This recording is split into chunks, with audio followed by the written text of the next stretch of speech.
roof's off, bro. Like whole roof's off, shit's hanging down, shit's burnt. Like it's a grow that went wrong, yeah. And then the banks repossessed it. They're giving it to the agent who's selling it for fuck all, bro. Like, I remember we had 2 flats. This is a perfect example of how I got into property, yeah.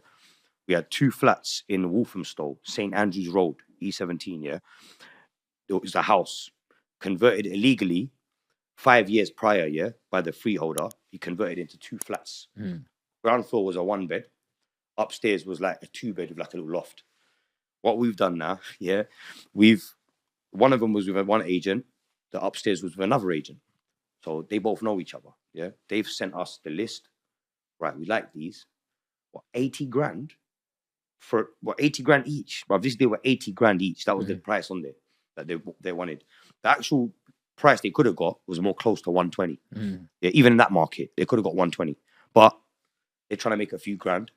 So they rang it to me and my people and said, yo, if you lot buy this property, give us 3 grand, 4 grand on the side. Sourcing fee. We'll push your offer in front of all the other offers, yeah? So they used to make our offer, even if it was 20 bags less than the other one, they'll make it look so solid. These guys will complete within 7 days. Exchange and completion simultaneously. Just gas it up, yeah? Once we've secured a go-ahead from the fucking bank, bro, this is what we did with this property, I tell you, yeah? Genius, yeah? Bearing in mind, they were illegally converted. What we've done now, because there was leases created and separate meters created over 5 years ago, we could prove that the property had been that way for 5 years. So then what we've done, we've gone to our contacts at Waltham Forest Council. Yeah, up in here. Listen, brother, we've got this property here. We've got proof of 2 leases that were created. Even though it was created illegally, it doesn't matter. They were still created. And that gives proof that it's been that way for over 5 years. So then they gave us a certificate of lawful use on that property, yeah? Which, bruv, so check this now. Check the worst thing that we did, yeah? The best thing, sorry. We exchanged, but we done a delayed completion, yeah? We just longed them off. In those 2 weeks, yeah, builders went in, they turned the 1 bed downstairs into a 2 bed. They turned the 2 bed upstairs into a 3 bed, yeah? Because there was enough space. It was big, yeah? They've added some walls, they've done this, that, and the other. Then we got existing use on that, on the fact that it was that way, yeah? And then in the end of it, bro, I think 80 bags, 160 bags, I think 30 grand got spent on it. Yeah, bro, now them properties are worth 350 each, bro. Big. Like 350 each now. There's nothing like I've property, still got them.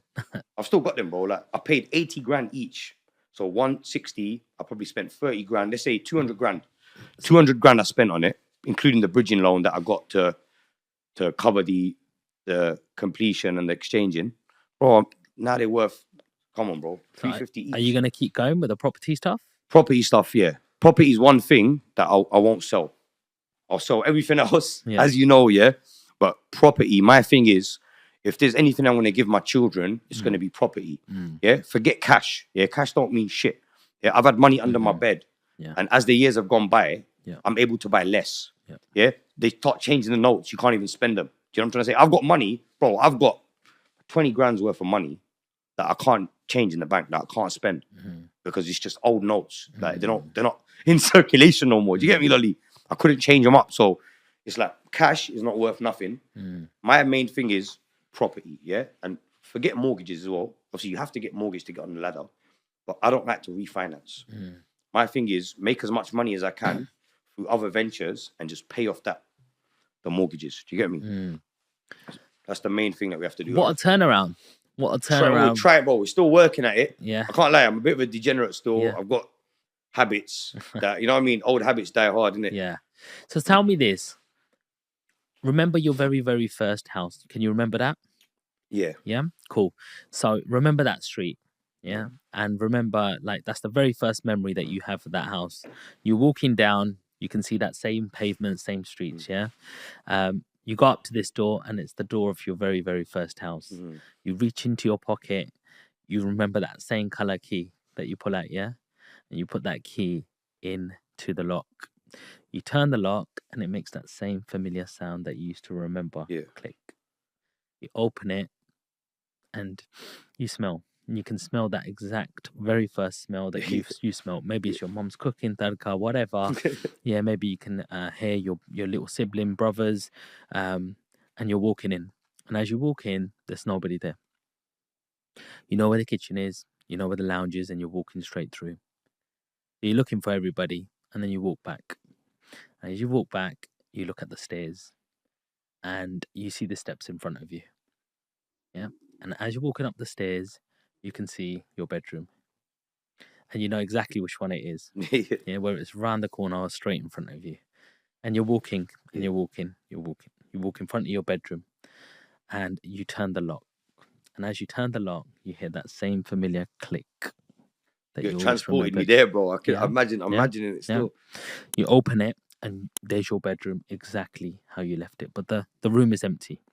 You see where your bed is, your computer desk, your shelves, everything exactly where it is. And as you're walking in, you actually see from the corner of your eyes a little young boy. And you turn around, you go closer and closer. And as you go closer, that little boy is you. He has all the beliefs. He has all of the, I want to become this, make my parents proud. All such a happy little child. And you look at him and he looks straight back at you. That little kid is you. And he might have looked at you and said, you changed, bro. Definitely. You become someone different. Bro. You're looking back at this little child who is you. What are you telling that little boy? Boy, don't know where to start, bro. I wouldn't know where to start, fam. So much, man. So much, fam. That little boy wants to hug you and say everything's going to be good. Everything's going to be fine. What are you telling that boy? Boy, that's a tough one, man. Bro, I'd be real. The main thing I'll tell him is just spend more time at home with family. That's the main thing I'll tell him. Yeah, that's obviously guidance. After, in hindsight, there's loads of things in it you could tell your past self, but I say the one thing that we're not gonna get back, fam, is time with our loved ones, with family members. They get older, you know what I mean? All these years wasted in jail, out on the street, all this fucking around, yeah, drugs. You know what I'm saying? People are dying. Do you know what I'm saying? 20 years down the line, 30 years down the line, there's people, sir. There's people that were there. Sorry. No, it's calm. I know the feeling. There's people that what do we say? Okay. There's people that aren't here no more. And not gonna get that time back. Mm. That's what I'd say. Mm. Thank you for sharing that, bro. Come on. And this podcast has been absolutely amazing. Come on. Really, really appreciate you. So there might be emotional, man. You got me, cuz. I know you weren't expecting that one. Shit. You got me. You got it out of me, Lolly, man. We're all human. Hey. We're all human. Shit. We're all human at the end of the day. You know, we all got feelings and we've all made wrong turns in our own way. Yeah. You know, and we all have regrets. But what I want to get out of this podcast on mindset motivation is you can overcome anything at any stage. You can make that change. You can be around the right environment, right people. It's within. You can make that change. And if there's someone's looking up to you right now and doing maybe some of the things potentially they shouldn't be, but they're 10 years younger, maybe you could inspire that change. 100%, bro. Maybe you can make that change and go, do you know what? The main man who I aspire to be like, actually telling me what he done in the past might not have been the best decisions. And don't forget about people around you because they're not going to be around forever. Yeah, you know, real. and I know that sort of firsthand as well. For real, man. So if somebody wants to reach out to you, Frenzo, how would they contact you? Check out the Instagram, YouTube. You can email me. Everything's on my Instagram at Frenzo_Harami.